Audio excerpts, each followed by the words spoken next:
Hello everyone. आज हमारा topic है एप्लीकेशन ऑफ गाउस पर, यानी कि गाउस के अनुप्रयोग में। पहला टॉपिक हम पहले ही डिस्कस कर चुके हैं किसी लीनियर चार्ज्ड वायर के लिए, किसी आवेशित चालक तार के लिए।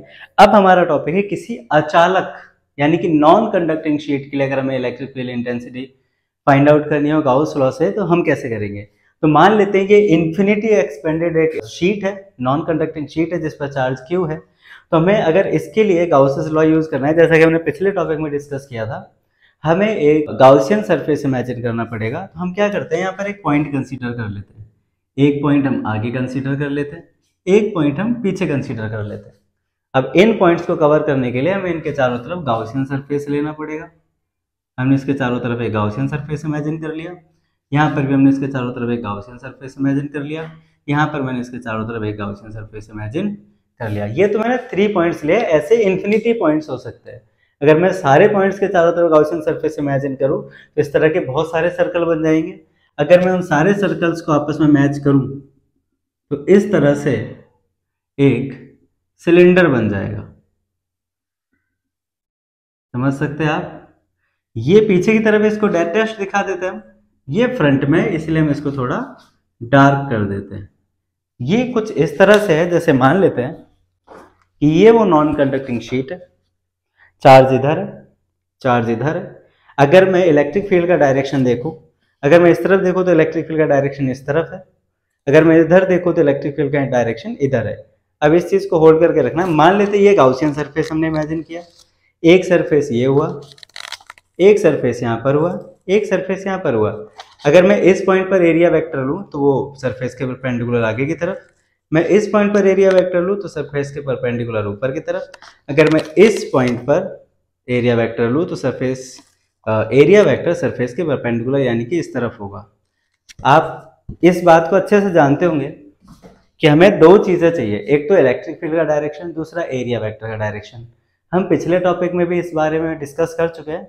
तो अगर मैं इस पॉइंट 1, इसको हम ले लेते पॉइंट 1, इसको हम ले लेते पॉइंट 2, इसको हम ले लेते पॉइंट 3।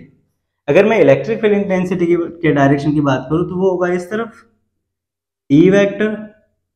अगर मैं एरिया वेक्टर की बात करूं तो ये हमारा सरफेस है, एरिया वेक्टर भी इसी तरफ होगा, एरिया वेक्टर भी हम इसी तरफ दिखा देते हैं डीएस वेक्टर।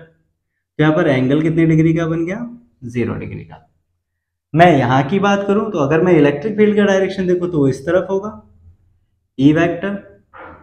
अगर मैं एरिया वेक्टर की बात करूं तो हमारा सरफेस ऊपर होगा, तो एरिया वेक्टर होगा ऊपर की तरफ डीएस वेक्टर। अगर मैं यहां पर बात करूं इलेक्ट्रिक फील्ड इंटेंसिटी की तो ई वेक्टर इस तरफ होगा, एरिया यहां पर है तो एरिया वेक्टर भी इस तरफ होगा, तो डीएस वेक्टर दोनों एक ही तरफ हो गए। थीटा कितने डिग्री का हुआ? 0 डिग्री। अभी मैंने आपको समझाया था, एक एरिया ये है, एक एरिया ये है, एक एरिया ये है। इसका एरिया वेक्टर ऊपर, इसका एरिया वेक्टर आगे, इसका एरिया वेक्टर इस तरफ। अब हम देख सकते हैं यहाँ पर थीटा 0 डिग्री है, यहाँ थीटा 90 डिग्री है, और यहाँ भी थीटा हमारा 0 डिग्री है। तो हम गाउस लॉ यूज में लेंगे, by Gauss law, EDS cos theta, EDS cos theta, EDS cos theta equals to sigma Q upon epsilon naught. Value put करना है सिर्फ, इक्वल्स टू फर्स्ट पॉइंट पर अगर हम देखें तो ईडीएस कॉस वहां पर 0 डिग्री है, प्लस सेकेंड पॉइंट की बात करें तो ईडीएस कॉस यहाँ पर 90 डिग्री है, सेकेंड वाले पर आप देख सकते हैं। थर्ड पर है EDS cos 0 degree equals to, मान लेते हैं टोटल चार्ज है क्यू अपॉन एप्सिलॉन नॉट। पहले भी डिस्कस कर चुके हैं हम, क्या डिस्कस किया था कि कॉस 0 डिग्री की वैल्यू होती है 1 एंड कॉस 90 डिग्री की जो वैल्यू होती है वो होती है 0। तो अगर मैं यहाँ पर कॉस 90 की वैल्यू पुट करूँ तो 0, तो ये टोटल 0 हो गया। इधर cos 0 की वैल्यू पुट करूंगा तो 1 इंटू ईडीएस, कितना बचा हमारे पास? ईडीएस प्लस बीच में क्या बचा? 0, प्लस यहाँ क्या बचा? ईडीएस। कितने ईडीएस हो गए? 2।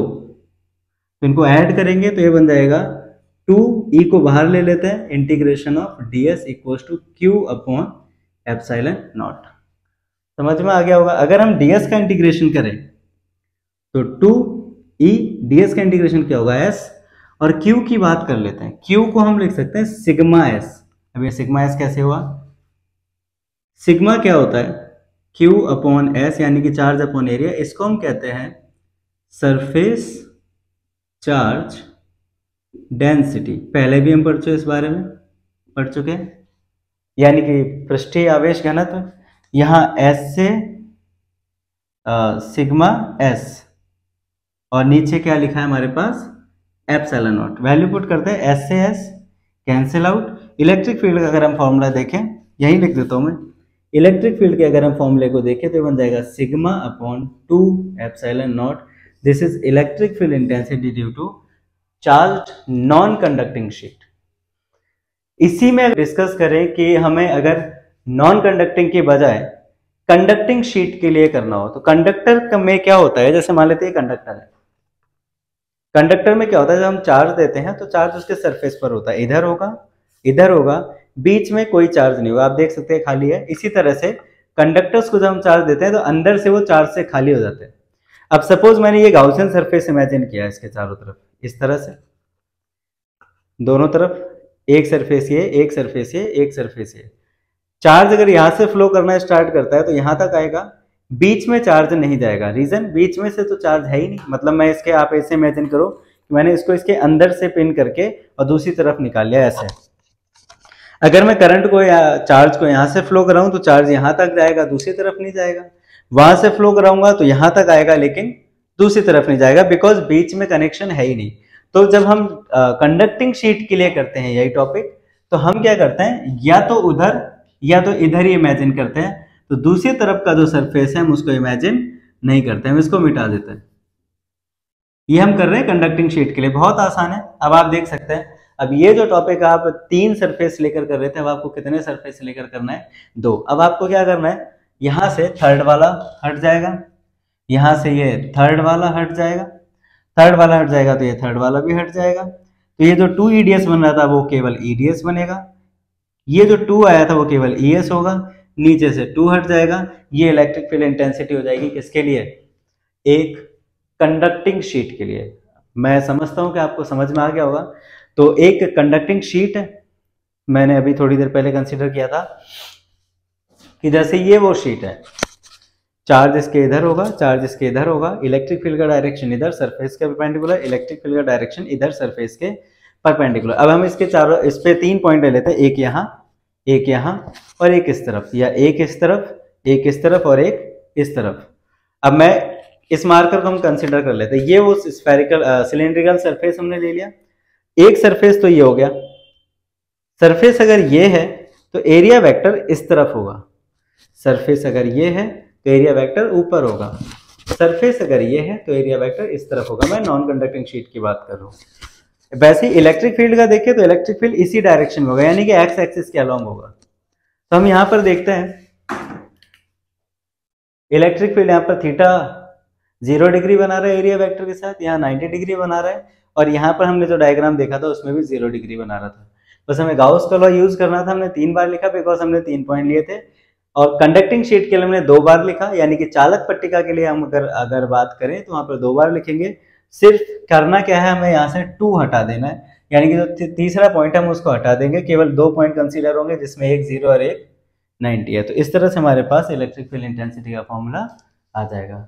मैं उम्मीद करता हूँ कि आपको समझ में आ गया होगा दोनों एक साथ। अब आप क्या करना, तीनों टॉपिक एक साथ पढ़ना, एक तो आप वायर के लिए पढ़ेंगे, एक आप नॉन कंडक्टिंग शीट के लिए पढ़ेंगे और एक कंडक्टिंग शीट के लिए।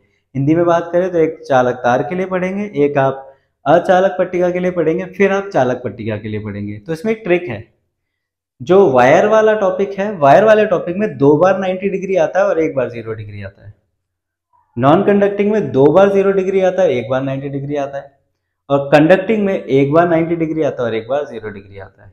आई थिंक ये हिंट काफ़ी रहेगी आपको इन 3 टॉपिक्स को इजी करने में। अगर आपको मेरा तरीका पसंद आया पढ़ाने का, अगर आप चाहते हैं कि मैं और इस तरह से आपको इजी तरीके से वीडियोस ला के देता रहूँ, अपलोड करता रहूँ, तो please subscribe, like and share.